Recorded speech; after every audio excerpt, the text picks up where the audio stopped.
Podcasts are hot right now. How do I know? Well, you're listening to one right now, aren't you? But you might be wondering, how on earth do I get my voice out there and start my own podcast? It all seems so intimidating. Between hosting and platforms and monetization, it can get real complicated real quick. Well, I'm going to let you in on a little secret. We started this podcast over 2 years ago, not knowing clue one on how to do it. So how do we do it? We did it with Anchor. Anchor is the free podcast app with creation tools that allow you to record and edit your podcast right from your phone or computer. And Anchor will distribute your podcast for you, so it can be heard on all the platforms like Spotify, Apple Podcasts, and many more. And everybody likes money, right? Well, you can make money from your podcast with no minimum listenership. It's everything you need to make a podcast in one place. So go right now, download the free Anchor app, or go to Anchor FM to get started. It's the E-Commerce Minute, your daily dose of e-commerce, tech, and retail news with your hosts, Bart Mraz and John Suter. The E-Commerce Minute is a production of Sumo Heavy, a digital commerce consulting firm in Brooklyn, New York, and Philadelphia. Find us on the web at sumoheavy.com.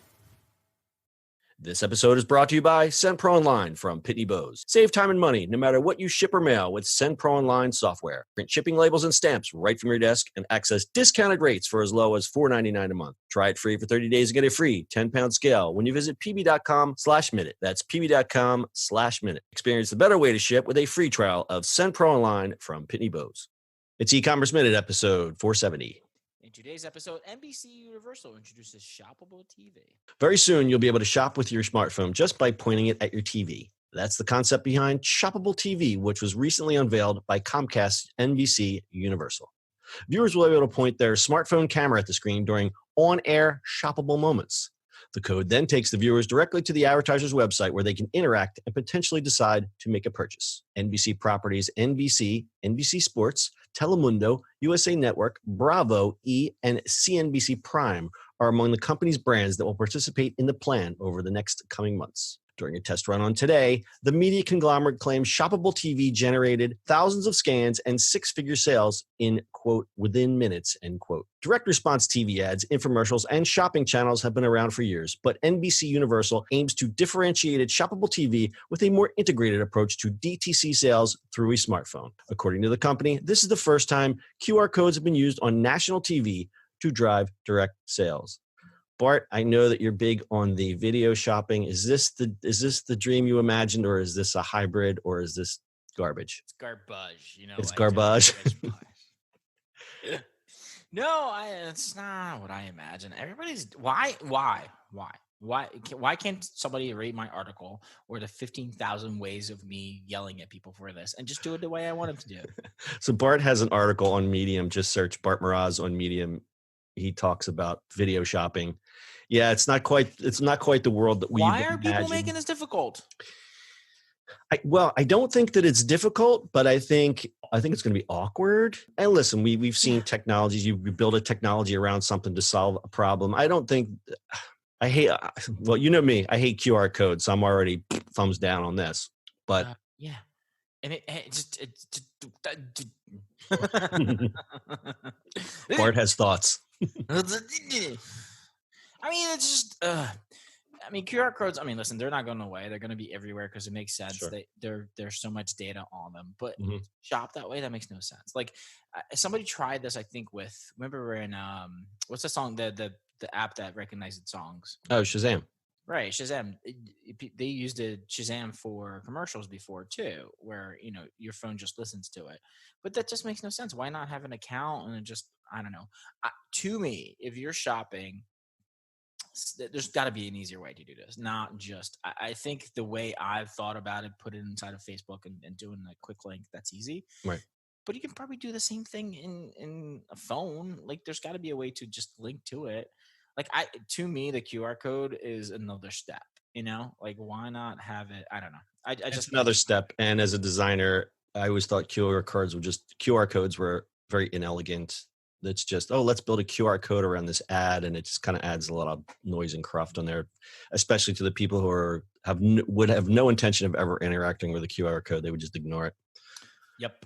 I understand why they're doing this. They want to remove the friction points because advertising, the stuff doesn't convert anymore. People just tune it out and they want to have some kind of ROI on all the money they're spending on their ads. But at the same time, asking someone, I don't know. The QR code has to be on screen for 30 seconds. So you're going to get longer ads with this. You're going to get 90-second ads. You think people are instead of it's just going to be like sitting there. You're right. It's just going to be sit there. Right. I just don't understand. All right, they're going to tune out. So this is not the first time they've done this.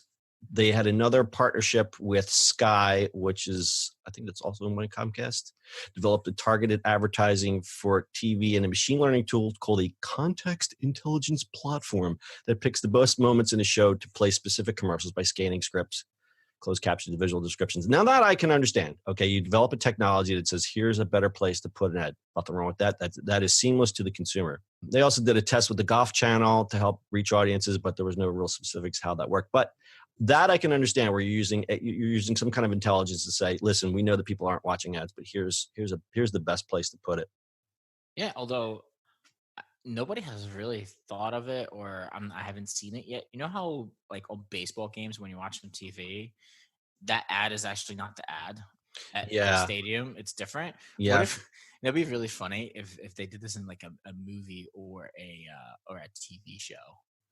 You know what? That's not the dumbest thing I've ever heard. I mean, it's almost like the product placement, but I know that technology is that's come a long way. I actually went to see a demo of that about 15 years ago up in Princeton.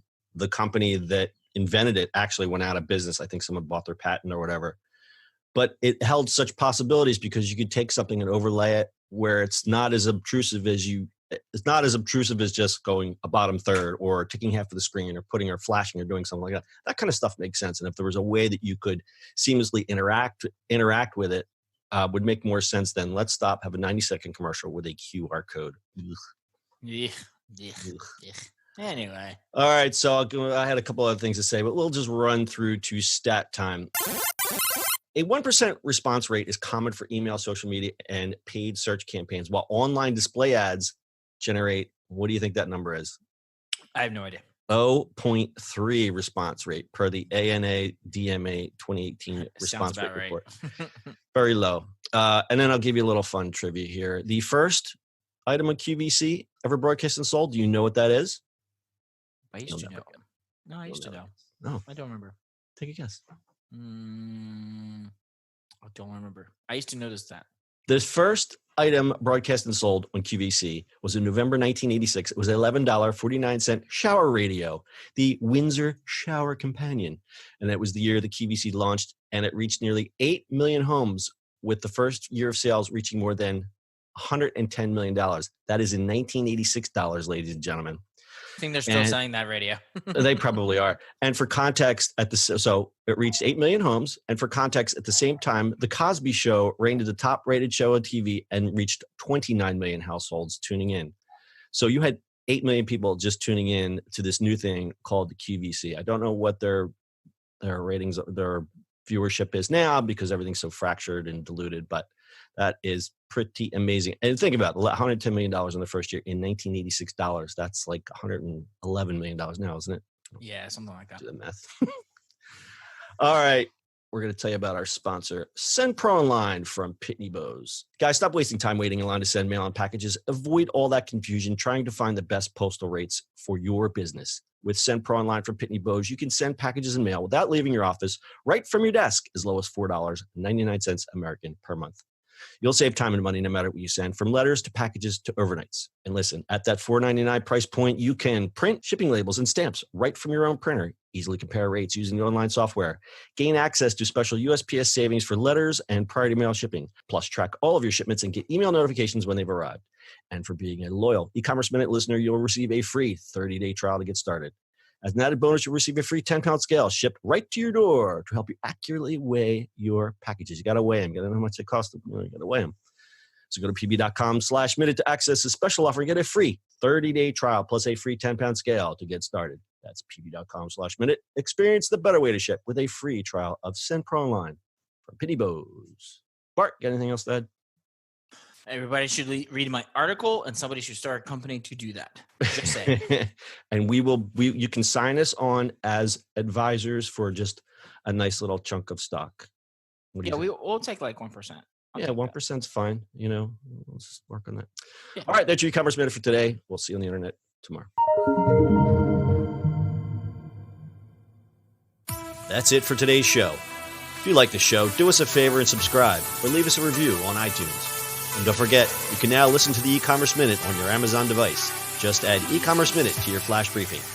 And finally, if you have a comment or suggestion or just want to say hi, find us on social media at Sumo Heavy.